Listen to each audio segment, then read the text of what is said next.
The Fairy Tale, The Frog Traveler. Once upon a time there lived a croaking frog. She sat in the swamp and caught mosquitoes and gnats, and croaked loudly in the spring along with her girlfriends, and all her frog life she would live well. Of course, as long as she was not eaten by a stork.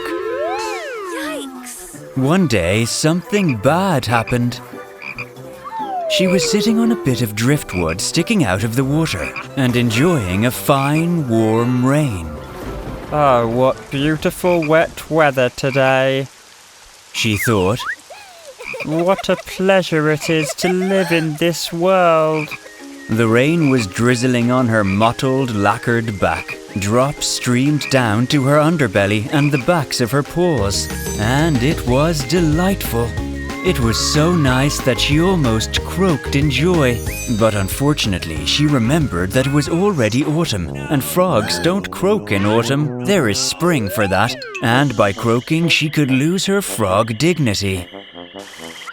So she kept silent and continued to feel pampered.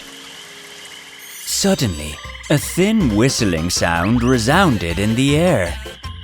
It was a flock of wild ducks flying high, ducks flying in a huge semicircle, and they started landing right in the very swamp where the frog lived. Quack, quack, one of them said. Still a long way to go, but we have to eat. And the frog immediately hid, although she knew that ducks wouldn't eat her, because she was too big and fat, but still, just in case, she dived under the lily pad.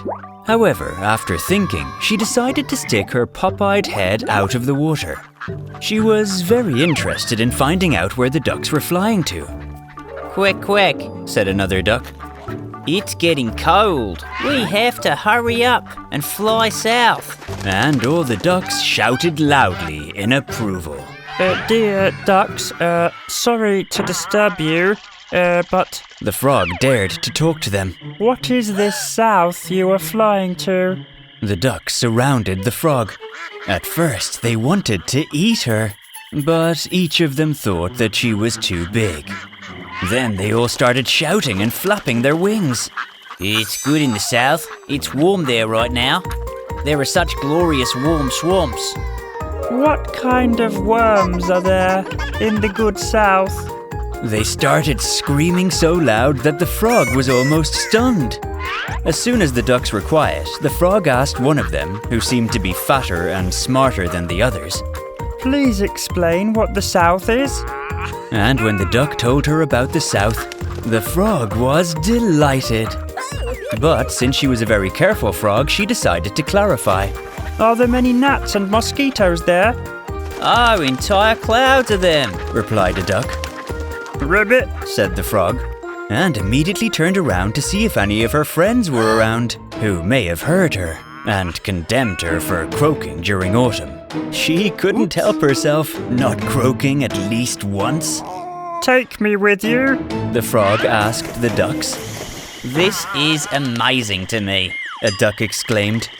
How can we take you? You don't have wings.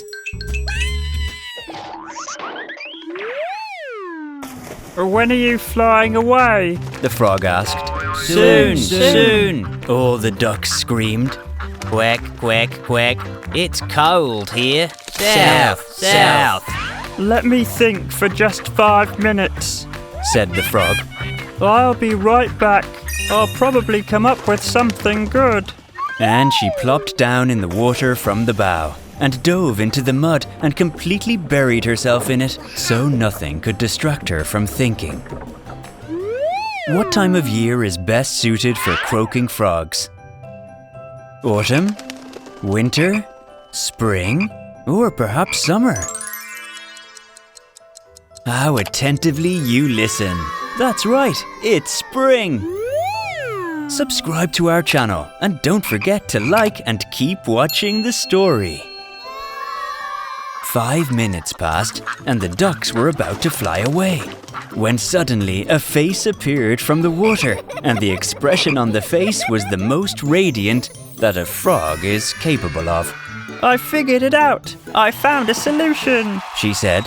2 of you hold a stick in their beaks, and I'll grab it in the middle. You will fly and I will go with you. It is only necessary that you don't quack and I don't croak, and everything will be fine." She found a good sturdy stick. Then 2 big ducks took it in their beaks. The frog clung to the middle with its mouth, and the whole flock rose into the air. The frog lost her bearings from the terrible height to which they raised. And what was worse was that the ducks flew unevenly and jerked the stick. The poor frog was just hanging there in the air like a paper rabbit, and clenched her jaws with all her might, not to be distracted and fall and hit the ground. But soon she got used to flying, and even began to look around. Fields, meadows, rivers and mountains quickly swept past under them, which she, however, had a very hard time seeing, because hanging on the stick, she could only see back and up a little. But she did see some things, and she rejoiced and was proud. "I really came up with an excellent idea," she thought to herself, and the ducks flew after the pair carrying the frog. And they shouted and praised her. "Our frog is surprisingly smart," they said. "Even among the ducks there are few that smart." She could barely hold on for wanting to thank them. But remembering that opening her mouth would cause her to fall from a terrible height, she squeezed her jaws even tighter and decided to endure. The ducks flew over harvested fields, over yellowing forests, and over villages. With stacks full of bread, the sounds of human speech and flails. With threshold rye rose up. People looked at the flock of ducks, and the frog wanted terribly to fly closer to the ground, to show them how she was flying, and listen to what they said about her. Therefore, during the next rest, she asked the ducks, "Can we fly a little lower? I'm dizzy from the height, and I'm afraid of falling. If I suddenly become ill." The good ducks promised to fly lower. The next day they flew so low that voices could be heard. "Look, look," shouted the children in one village. "The ducks are carrying a frog." The frog heard that and her heart skipped a beat. "Look, look," the adults shouted in another village. "There's a miracle." "Do they know that it was I who came up with the idea and not the ducks?" thought the frog. "Look, look," people shouted in the third village. "A miracle." "And who came up with such a cunning idea?" Here the frog could not stand it, and forgetting all caution, screamed with all her might. "It was me! I thought it up!" And with that cry she let go of the stick and flew upside down to the ground. The ducks screamed loudly, and one of them tried to catch their poor companion in mid-air, but they missed. The frog, twitching all 4 legs, quickly fell to the ground. But since the ducks were flying very fast, she did not fall where the people had yelled, and to whom she had screamed, where there was a hard road. But she fell much further, which was very lucky for her, because she landed in a dirty pond on the edge of the village. She soon emerged from the water, and immediately rashly screamed at the top of her lungs, "It was me! I came up with the idea!" But there was no one around her. Frightened by the unexpected splashing, all of the local frogs were hiding in the water. When they started to emerge from the water, they looked at the newcomer with surprise. And our frog told them a wonderful story about how she had thought all her life and finally invented a new, unusual way to travel on ducks.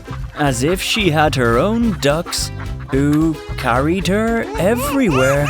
She told them how she visited the beautiful South, where it was so good, where there are such beautiful warm swamps, and so many gnats, and all sorts of other edible insects. "I came to visit you and see how you live," she said. "I'll stay with you until spring, until the ducks I released return." But the ducks never returned. They thought the frog died after she crashed into the ground. and they felt sorry for her. Remember, my little friends, showing off is bad and very rude. And when boasting, you can forget to be careful and get into difficult and dangerous situations. Subscribe to our channel, give us a like, and don't forget to share our fairy tales with your friends.